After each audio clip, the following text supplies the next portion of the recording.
साधु संतों के सत्संग से बुरे भी अच्छे हो जाते हैं, किंतु प्रयाग का दुर्भाग्य था कि उस पर सत्संग का उल्टा ही असर हुआ।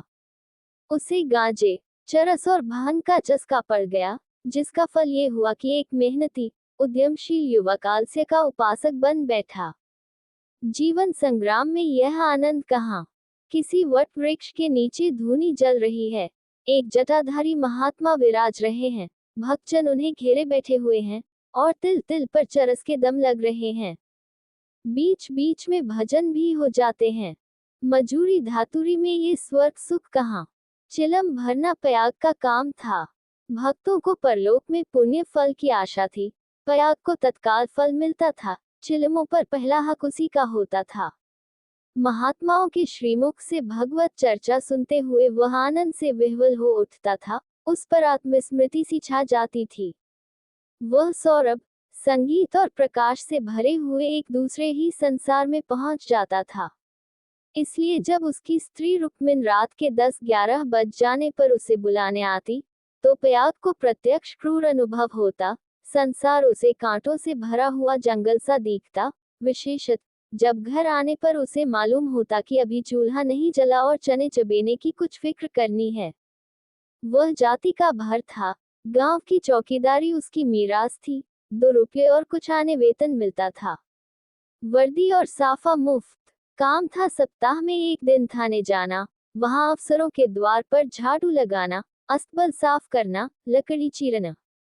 प्रयाग रक्त के घूंट पी पी कर ये काम करता, क्योंकि अवज्ञा शारीरिक और आर्थिक दोनों ही दृष्टि से महंगी पड़ती थी। आंसू यूं पूछते थे कि चौकीदारी में यदि कोई काम था तो इतना ही, और महीने में 4 दिन के लिए 2 रुपये और कुछ आने कम न थे। फिर गांव में भी अगर बड़े आदमियों पर नहीं तो नीचों पर रोब था। वेतन पेंशन थी, और जब से महात्माओं का संपर्क हुआ, वह प्रयाग की जेब खर्च की मद में आ गई। अतएव जीविका का प्रश्न दिनों-दिन चिंतोत्पादक रूप धारण करने लगा। इन सत्संगों के पहले ये दंपति गांव में मजदूरी करता था। रुक्मिन लकड़ियां तोड़कर बाजार ले जाती, प्रयाग कभी आरा चलाता, कभी हल जोतता, कभी पुर हाँकता। जो काम सामने आ जाए उसमें जुट जाता था। हंसमुख, श्रमशील, विनोदी, निर्द्वंद्व आदमी था, और ऐसा आदमी कभी भूखों नहीं मरता। उस पर नम्र इतना कि किसी काम के लिए नहीं न करता। किसी ने कुछ कहा और वह अच्छा भैया कहकर दौड़ा, इसलिए उसका गांव में मान था। इसी की बदौलत निरुद्यम होने पर भी 2-3 साल उसे अधिक कष्ट न हुआ। दोनों जून की तो बात ही क्या, जब महतो को ये रिधि न प्राप्त थी, जिनके द्वार पर बैलों की 3-3 जोड़ियां बंधाती थी, तो प्रयाग किस गिनती में था। हाँ, 1 जून की दाल रोटी में संदेह न था, परंतु अब ये समस्या दिन पर दिन विषमतर होती जाती थी। उस पर विपत्ति ये थी कि रुक्मिन भी अब किसी कारण से उसकी पतिप्रायण, उतनी सेवाशील, उतनी तत्पर न थी। नहीं, उतनी प्रगल्भता और वाचालता में आश्चर्यजनक विकास होता जाता था। अतः प्रयाग को किसी ऐसी सिद्धि की आवश्यकता थी, जो उसे जीविका की चिंता से मुक्त कर दे और वह निश्चिंत होकर भगवत भजन और साधु सेवा में प्रवृत्ता हो जाए। एक दिन रुक्मिन बाजार में लकड़ियां बेचकर लौटी, तो प्रयाग ने कहा, ला कुछ पैसे मुझे दे दे, दम लगाऊं। रुक्मिन ने मुंह फेर कर कहा, दम लगाने की ऐसी चाट है तो काम क्यों नहीं करते? क्या आजकल कोई बाबा नहीं है, जाकर चिलम भरो। प्रयाग ने त्योरी चढ़ाकर कहा, भला चाहती है तो पैसे दे दे, नहीं तो इस तरह तंग करेगी तो एक दिन कहीं चला जाऊंगा, तब रोएगी। रुक्मिन अंगूठा दिखाकर बोली, रोए मेरी बला, तुम रहते ही हो तो कौन सोने का कौर खिला देते हो। अब भी छाती फाड़ती हूँ, तब भी छाती फाड़ूंगी, तो अब यही फैसला है। हाँ हाँ, कह तो दिया, मेरे पास पैसे नहीं हैं। गहने बनवाने के लिए पैसे हैं और मैं 4 पैसे मांगता हूँ, तो यूं जवाब देती है। रुक्मिन तिनक कर बोली, गहने बनवाती हूँ तो तुम्हारी छाती क्यों फटती है? तुमने तो पीतल का छल्ला भी नहीं बनवाया, या इतना भी नहीं देखा जाता। प्रयाग उस दिन घर न आया। रात के 9 बज गए, तब रुक्मिन ने किवाड़ बंद कर लिए। समझी, गांव में कहीं छिपा बैठा होगा। समझता होगा मुझे मनाने आएगी, मेरी बला जाती है। जब दूसरे दिन भी पयाग न आया तो रुक्मिन को चिंता हुई। गांव भर छान आई, चिड़िया किसी भी डाल पर न मिली। उस दिन उसने रसोई नहीं बनाई। रात को लेटी भी तो बहुत देर तक आंखें न लगी। शंका हो रही थी, पयाग सचमुच तो विरक्त नहीं हो गया। उसने सोचा, प्रातःकाल पत्ता पत्ता छान डालूंगी, किसी साधु संत के साथ होगा, जाकर थाने में रपट कर दूंगी। अभी तड़का ही था कि रुक्मिन थाने में चलने को तैयार हो गई। किवाड़ बंद करके निकली ही थी कि पयाग आता हुआ दिखाई दिया। पर वह अकेला न था, उसके पीछे पीछे एक स्त्री भी थी। उसकी छींट की साड़ी, रंगी हुई चादर, लंबा घूंघट और शर्मीली चाल देखकर रुक्मिन का कलेजा धक से हो गया।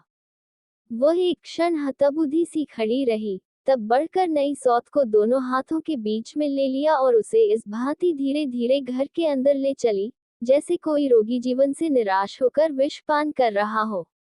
जब पड़ोसियों की भीड़ छट गई तो रुक्मिन ने पयाग से पूछा, इसे कहाँ से लाए? पयाग ने हंसकर कहा, घर से भागी जाती थी, मुझे रास्ते में मिल गई। घर का काम धंधा करेगी, पड़ी रहेगी। मालूम होता है मुझसे तुम्हारा जी भर गया। पयाग ने तिरछी चितवनों से देखकर कहा, दुध पगली, इसे तेरी सेवा टहल करने को लाया हूँ। नई के आगे पुरानी को कौन पूछता है। चल, मन जिससे मिले वही नई है, मन जिससे न मिले वही पुरानी है। ला, कुछ पैसा हो तो दे दे, 3 दिन से दम नहीं लगाया, पैर सीधे नहीं पड़ते। हाँ, देख 2-4 दिन इस बेचारी को खिला पिला दे, फिर तो आप ही काम करने लगेगी। रुक्मिन ने पूरा रुपया लाकर पयाग के हाथ पर रख दिया। दूसरी बार कहने की जरूरत ही न पड़ी। पयाग में चाहे और कोई गुण हो या न हो, यह मानना पड़ेगा कि वह शासन के मूल सिद्धांतों से परिचित था। उसने भेद नीति को अपना लक्ष्य बना लिया था।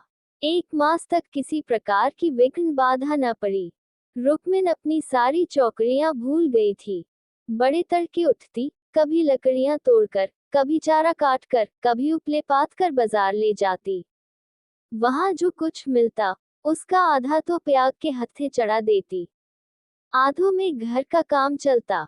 वह सौत को कोई काम न करने देती। पड़ोसियों से कहती, बहन, सौत है तो क्या, है तो अभी कल की बहुरिया। 2-4 महीने भी आराम से न रहेगी तो क्या याद करेगी। मैं तो काम करने को हूं ही।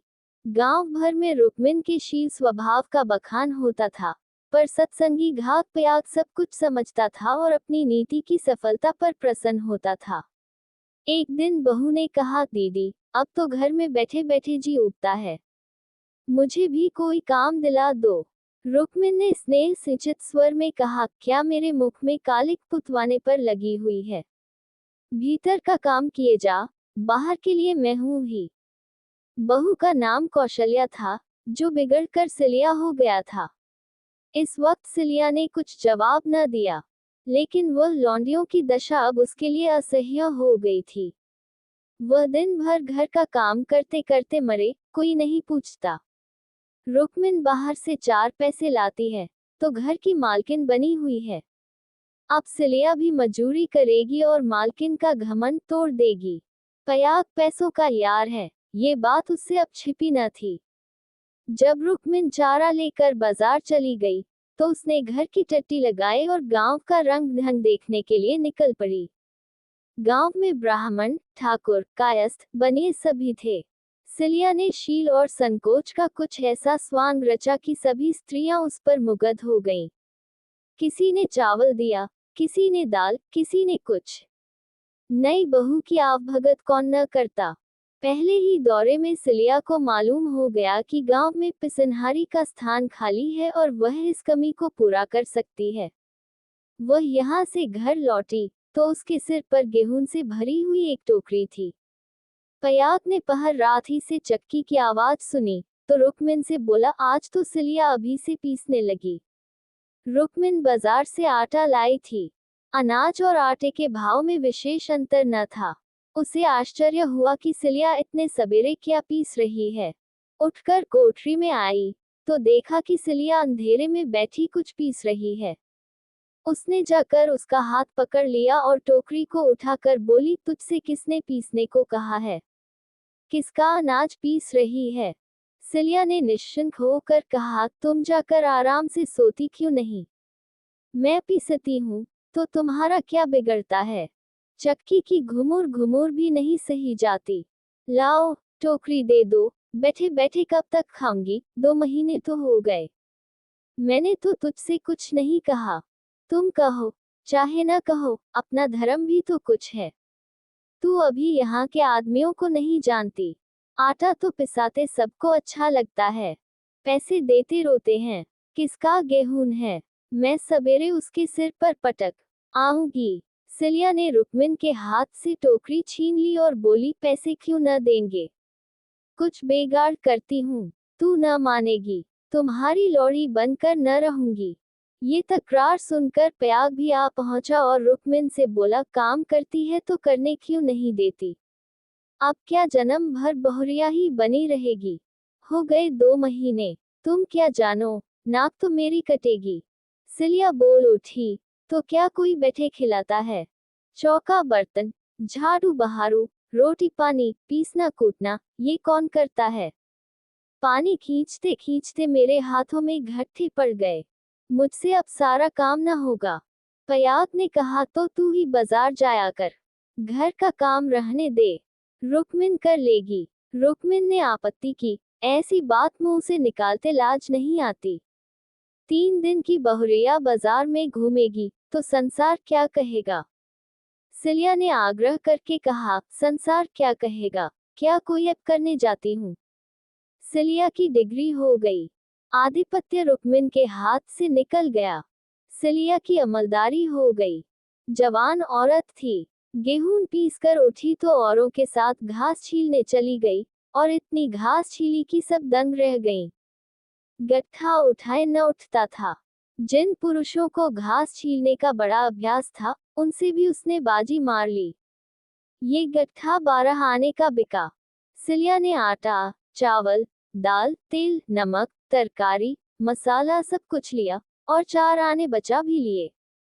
रुक्मिन ने समझ रखा था कि सिलिया बाजार से 2-4 आने पैसे लेकर लौटेगी तो उसे डेटूंगी और दूसरे दिन से फिर बाजार जाने लगूंगी। फिर मेरा राज्य हो जाएगा। पर यह सामान देखे तो आंखें खुल गईं। पयाग खाने बैठा तो मसालेदार तरकारी का बखान करने लगा। महीनों से ऐसी स्वादिष्ट वस्तु मयस्सर न हुई थी। बहुत प्रसन्न हुआ। भोजन करके वह बाहर जाने लगा तो सिलिया बरोठे में खड़ी मिल गई। बोला, आज कितने पैसे मिले? 12 आने मिले थे, सब खर्च कर डाले। कुछ बचे हों तो मुझे दे दे। सिलिया ने बचे हुए 4 आने पैसे दे दिए। पयाग पैसे खनखनाता हुआ बोला, तूने तो आज मालामाल कर दिया। रुक्मिन तो 2-4 पैसों ही में टाल देती थी। मुझे गाड़ कर रखना थोड़े ही है। पैसा खाने पीने के लिए है कि गाड़ने के लिए? अब तू ही बाजार जाया कर, रुक्मिन घर का काम करेगी। रुक्मिन और सिलिया में संग्राम छिड़ गया। सिलिया पयाग पर अपना आधिपत्य जमाए रखने के लिए जान तोड़कर परिश्रम करती। पहर रात ही से उसकी चक्की की आवाज कानों में आने लगती। दिन निकलते ही घास लाने चली जाती और जरा देर सुस्ताकर बाजार की राह लेती। वहां से लौटकर भी वह बेकार न बैठती, कभी सन काटती, कभी लकड़ियां तोड़ती। रुक्मिन उसके प्रबंध में बराबर ऐब निकालती और जब अवसर मिलता तो गोबर बटोर कर उपले पाथती और गांव में बेचती। पयाग के दोनों हाथों में लड्डू थे। स्त्रियां उसे अधिक से अधिक पैसे देने और स्नेह का अधिकांश देकर अपने अधिकार में लाने का प्रयत्न करती रहती, पर सिलिया ने कुछ ऐसी दृढ़ता से आसन जमा लिया था कि किसी तरह हिलाए न हिलती थी। यहाँ तक कि एक दिन दोनों प्रतियोगियों में खुल्लम खुल्ला ठन गई। एक दिन सिलिया घास लेकर लौटी तो पसीने से तर थी। फागुन का महीना था, धूप तेज थी। उसने सोचा, नहाकर तब बाजार जाऊंगी। घास द्वार पर ही रखकर वह तालाब में नहाने चली गई। रुक्मिन ने थोड़ी सी घास निकाल कर पड़ोसन के घर में छिपा दी और गट्ठे को ढीला करके बराबर कर दिया। सिलिया नहाकर लौटी तो घास कम मालूम हुई। रुकमिन से पूछा। उसने कहा, मैं नहीं जानती। सिलिया ने गालियां देनी शुरू की। जिसने मेरी घास छुई हो, उसकी देह में कीड़े पड़े, उसके बाप और भाई मर जाएं, उसकी आंखें फूट जाएं। रुकमिन कुछ देर तक तो जबत किए बैठी रही, आखिर खून में उबाल आ ही गया। झल्ला कर उठी और सिलिया के 2-3 तमाचे लगा दिए। सिलिया छाती पीट पीट कर रोने लगी। सारा मोहल्ला जमा हो गया। सिलिया की सुबुद्धि और कार्यशीलता सभी की आंखों में खटकती थी। वह सबसे अधिक घास क्यों छीलती है, सबसे ज्यादा लकड़ियां क्यों लाती है, इतने सवेरे क्यों उठती है, इतने पैसे क्यों लाती है, इन कारणों ने उसे पड़ोसियों की सहानुभूति से वंचित कर दिया था। सब उसी को बुरा भला कहने लगी। मुट्ठी भर घास के लिए इतना उधम मचा डाला, इतनी घास तो आदमी झाड़ कर फेंक देता है। घास न हुई सो न हुआ। तुझे तो सोचना चाहिए था कि अगर किसी ने ले ही लिया तो है तो गांव घर ही का, बाहर का कोई चोर तो आया नहीं। तूने इतनी गालियां दी तो किसको दी? पड़ोसियों ही को तो। संयोग से उस दिन पयाग थाने गया हुआ था। शाम को थका मांदा लौटा तो सिलिया से बोला, ला कुछ पैसे दे दे तो दम लगाऊं, थक कर चूर हो गया हूं। सिलिया उसे देखते ही हाय हाय करके रोने लगी। पयाग ने घबरा कर पूछा, क्या हुआ, क्यों रोती है, कहीं गमी तो नहीं हो गई? नहर से कोई आदमी तो नहीं आया? अब इस घर में मेरा रहना न होगा, अपने घर जाऊंगी। अरे कुछ मुंह से तो बोल, हुआ क्या? गांव में किसी ने गाली दी है? किसने गाली दी है? घर फूंक दून, उसका चालान करवा दून। सिलिया ने रो रो कर सारी कथा कह सुनाई। पयाग पर आज थाने में खूब मार पड़ी थी, झल्लाया हुआ था। वह कथा सुनी तो देह में आग लग गई। रुकमिन पानी भरने गई थी। वह अभी घड़ा भी न रखने पाई थी कि पयाग उस पर टूट पड़ा और मारते मारते बेदम कर दिया। वह मार का जवाब गालियों से देती थी और पयाग हर एक गाली पर और झल्ला झल्ला कर मारता था। यहाँ तक कि रुकमिन के घुटने फूट गए, चूड़ियां टूट गईं। सिलिया बीच बीच में कहती जाती थी, वाह रे तेरा दीदा, वाह रे तेरी जबान, ऐसी तो औरत ही नहीं देखी। औरत काहे को डाइन है, जरा भी मुंह में लगाम नहीं। किंतु रुकमिन उसकी बातों को मानो सुनती ही न थी। उसकी सारी शक्ति पयाग को कोसने में लगी हुई थी। पयाग मारते मारते थक गया, पर रुकमिन की जबान न थकी। बस यही रट लगी हुई थी, तू मर जा, तेरी मिट्टी निकले, तुझे भवानी खाया, तुझे मिर्गी आए। पयाग रह रह कर क्रोध से तिलमिला उठता और आकर 2-4 लातें जमा देता। पर रुकमिन को अब शायद चोट ही न लगती थी। वह जगह से हिलती भी न थी। सिर के बाल खोले, जमीन पर बैठी इन्हीं मंत्रों का पाठ कर रही थी। उसके स्वर में अब क्रोध न था, केवल एक उन्मादमय प्रवाह था। उसकी समस्त आत्मा हिंसा कामना की अग्नि से प्रज्वलित हो रही थी। अंधेरा हुआ तो रुकमिन उठकर एक ओर निकल गई, जैसे आंखों से आंसू की धार निकल जाती है। सिलिया भोजन बना रही थी। उसने उसे जाते देखा भी, पर कुछ पूछा नहीं। द्वार पर पयाग बैठा चिलम पी रहा था। उसने भी कुछ न कहा। जब फसल पकने लगती थी, तो 1.5-2 महीने तक पयाग को हार की देखभाल करनी पड़ती थी। उसे किसानों से दोनों फसलों पर हल पीछे कुछ अनाज बंधा हुआ था। माघ ही में वह हार के बीच में थोड़ी सी जमीन साफ करके एक मड़ैया डाल लेता था और रात को खा पी कर आग, चिलम और तमाकू चरस लिए हुए इसी मड़ैया में जाकर पड़ा रहता था। चैत के अंत तक उसका यही नियम रहता था। आजकल वही दिन थे। फसल पकी हुई तैयार खड़ी थी। 2-4 दिन में कटाई शुरू होने वाली थी। पयाग ने 10 बजे रात तक रुकमिन की राह देखी। फिर यह समझकर कि शायद किसी पड़ोसन के घर सो रही होगी, उसने खा पी कर अपनी लाठी उठाए और सिलिया से बोला, किवाड़ बंद कर ले, अगर रुकमिन आए तो खोल देना, और मना जुना कर थोड़ा बहुत खिला देना। तेरे पीछे आज इतना तूफान हो गया, मुझे न जाने इतना गुस्सा कैसे आ गया। मैंने उसे कभी फूल की छड़ी से भी न छुआ था। कहीं बूढ़ धांस न मरी हो तो कल आफत आ जाए। सिलिया बोली, न जाने वह आएगी कि नहीं। मैं अकेली कैसे रहूंगी, मुझे डर लगता है। तो घर में कौन रहेगा? सूना घर पाकर कोई लोटा थाली उठा ले जाए तो डर किस बात का है? फिर रुक्मिन तो आती ही होगी। सिलिया ने अंदर से टट्टी बंद कर ली। पयाग हार की ओर चला। चरस की तरंग में ये भजन गाता जाता था। ठगिनी, क्या नैना झमकावे, कद्दू काट मृदंग बनावे, नींबू काट मजीरा, पांच तरोई मंगल गावे, नाचे बालम खीरा। रूपा पहिर के रूप दिखावे, सोना पहिर रिझावे, गले डाल तुलसी की माला, तीन लोक भरमावे। ठगिनी, सहसा सिवाने पर पहुंचते ही उसने देखा कि सामने हार में किसी ने आग जलाई। एक क्षण में एक ज्वाला सी दहक उठी। उसने चिल्लाकर पुकारा, कौन है वहां? अरे, ये कौन आग जलाता है? ऊपर उठती हुई ज्वालाओं ने अपनी आग्नेय जिना से उत्तर दिया। अब पयाग को मालूम हुआ कि उसकी मड़ैया में आग लगी हुई है। उसकी छाती धड़कने लगी। इस मड़ैया में आग लगाना रुई के ढेर में आग लगाना था। हवा चल रही थी। मड़ैया के चारों ओर एक हाथ हटकर पकी हुई फसल की चादर सी बिछी हुई थी। रात में भी उनका सुनहरा रंग झलक रहा था। आग की एक लपट, केवल एक जरा सी चिनगारी सारे हार को भस्म कर देगी। सारा गांव तबाह हो जाएगा। इसी हार से मिले हुए दूसरे गांव के भी हार थे, वे भी जल उठेंगे। ओह, लपटें बढ़ती जा रही हैं। अब विलंब करने का समय न था। पयाग ने अपना उपला और चिलम वहीं पटक दिया और कंधों पर लोबंद लाठी रखकर बेतहाशा मड़ैया की तरफ दौड़ा। मेढ़ों से जाने में चक्कर था, इसलिए वह खेतों में से होकर भागा जा रहा था। प्रति क्षण ज्वाला प्रचंडतर होती जाती थी और पयाग के पांव और तेजी से उठ रहे थे। कोई तेज घोड़ा भी इस वक्त उसे पा न सकता था। अपनी तेजी पर उसे स्वयं आश्चर्य हो रहा था। जान पड़ता था, पांव भूमि पर पड़ते ही नहीं। उसकी आंखें मड़ैया पर लगी हुई थीं, दाहिने बाएं से और कुछ न सूझता था। इसी एकाग्रता ने उसके पैरों में पर लगा दिए थे। न दम फूलता था, न पांव थकते थे।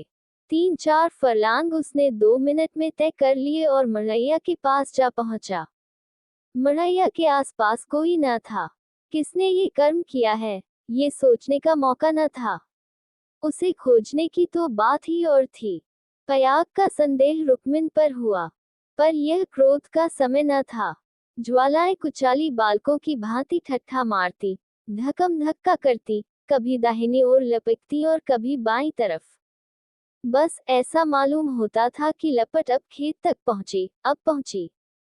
मानो ज्वालाएं आग्रहपूर्वक क्यारियों की ओर बढ़ती और असफल होकर दूसरी बार फिर दूने वेग से लपकती थीं। आग कैसे बुझे? लाठी से पीट कर बुझाने का गुण था। वह तो निरी मूर्खता थी। फिर क्या हो? फसल जल गई तो फिर वह किसी को मुंह न दिखा सकेगा। आह, गांव में कोहराम मच जाएगा, सर्वनाश हो जाएगा। उसने ज्यादा नहीं सोचा। गंवारों को सोचना नहीं आता। पयाग ने लाठी संभाली, जोर से एक छलांग मारकर आग के अंदर मड़ैया के द्वार पर जा पहुंचा। जलती हुई मड़ैया को अपनी लाठी पर उठाया और उसे सिर पर लिए सबसे चौड़ी मेड़ पर गांव की तरफ भागा। ऐसा जान पड़ा, मानो कोई अग्नियान हवा में उड़ता चला जा रहा है। फूस की जलती हुई धाज्जियां उसके ऊपर गिर रही थी, पर उसे इसका ज्ञान तक न होता था। एक बार एक मूठा अलग होकर उसके हाथ पर गिर पड़ा। सारा हाथ भून गया, पर उसके पांव पल भर भी नहीं रुके, हाथों में जरा भी हिचक न हुई। हाथों का हिलना खेती का तबाह होना था। पयाग की ओर से अब कोई शंका न थी। अगर भय था तो यही कि मड़ैया का वह केंद्र भाग जहां लाठी का कुंदा डालकर पयाग ने उसे उठाया था, न जल जाए, क्योंकि छेद के फैलते ही मड़ैया उसके ऊपर आ गिरेगी और अग्नि समाधि में मग्न कर देगी। पयाग ये जानता था और हवा की चाल से उड़ा चला जाता था। 4 फरलांग की दौड़ है। मृत्यु अग्नि का रूप धारण किए हुए पयाग के सर पर खेल रही है और गांव की फसल पर। उसकी दौड़ में इतना वेग है कि ज्वालाओं का मुंह पीछे को फिर गया है और उसकी दाहक शक्ति का अधिकांश वायु से लड़ने में लग रहा है। नहीं तो अब तक बीच में आग पहुंच गई होती और हाहाकार मच गया होता। एक फरलांग तो निकल गया। पयाग की हिम्मत ने हार नहीं मानी। वह दूसरा फरलांग भी पूरा हो गया। देखना पयाग, 2 फरलांग की और कसर है। पांव जरा भी सुस्त न हो। ज्वाला लाठी के कुंदे पर पहुंची और तुम्हारे जीवन का अंत है। मरने के बाद भी तुम्हें गालियां मिलेंगी, तुम अनंत काल तक आहों की आग में जलते रहोगे। बस 1 मिनट और। अब केवल 2 खेत और रह गए हैं। सर्वनाश। लाठी का कुंदा निकल गया। मड़ैया नीचे खिसक रही है। अब कोई आशा नहीं। पयाग प्राण छोड़कर दौड़ रहा है। वह किनारे का खेत आ पहुंचा। अब केवल 2 सेकंड का और मामला है। विजय का द्वार सामने 20 हाथ पर खड़ा स्वागत कर रहा है। उधर स्वर्ग है, इधर नरक। मगर वह मड़ैया खिसकती हुई पयाग के सिर पर आ पहुंची। वह अब भी उसे फेंककर अपनी जान बचा सकता है, पर उसे प्राणों का मोह नहीं। वह उस जलती हुई आग को सिर पर लिए भागा जा रहा है।